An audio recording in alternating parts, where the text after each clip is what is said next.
Hello everyone, day 4 of 30 days weight loss ఛాలెంజ్లో నేనేమేమి తింటున్నానో షేర్ చేస్తున్నాను. మార్నింగ్ బ్రేక్ఫాస్ట్లోకి వచ్చేసి ఒక చపాతీ అయితే తీసుకుంటున్నాను. మార్నింగ్ ట్యాబ్లెట్ అలానే కాఫీ తాగాను ఈరోజు అయితే, అవి రెండు అయిపోయాయి. నా బ్రేక్ఫాస్ట్ వచ్చేసి 9 o'clock అయితే ఇక్కడ చేస్తున్నాను.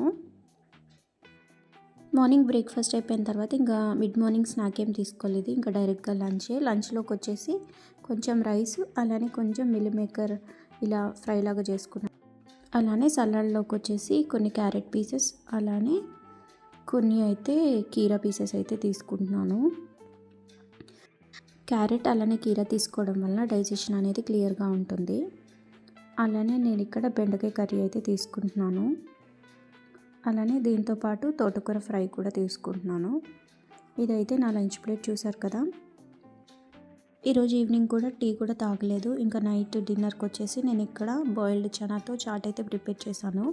చాలా హెల్తీగా ఈజీగా ప్రిపేర్ చేసుకోవచ్చు. నేను నెక్స్ట్ వీడియోలో షేర్ చేస్తాను ఎలా ప్రిపేర్ చేసుకున్నాను అన్నది. బాయిల్డ్ శనగలు నైట్ అంతా నానబెట్టి ఇవన్నీ యాడ్ చేసుకోవాలన్నమాట. ఇవి తినేసేసాను ఒక కప్పు.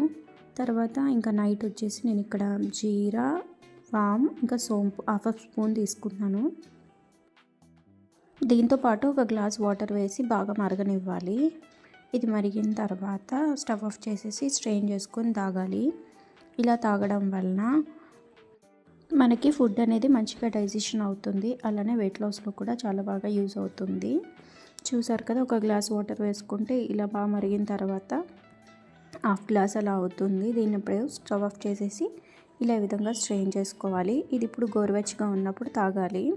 చూసారు కదా, డే 4 వీడియో అయితే ఇంతే. ఇంకా డే 5 వీడియో అయితే షేర్ చేస్తాను, చూస్తూ ఉండండి. వీడియో నచ్చితే లైక్ చేయండి, షేర్ చేయండి, ఛానల్ని సబ్స్క్రైబ్ చేయండి. Thank you for watching.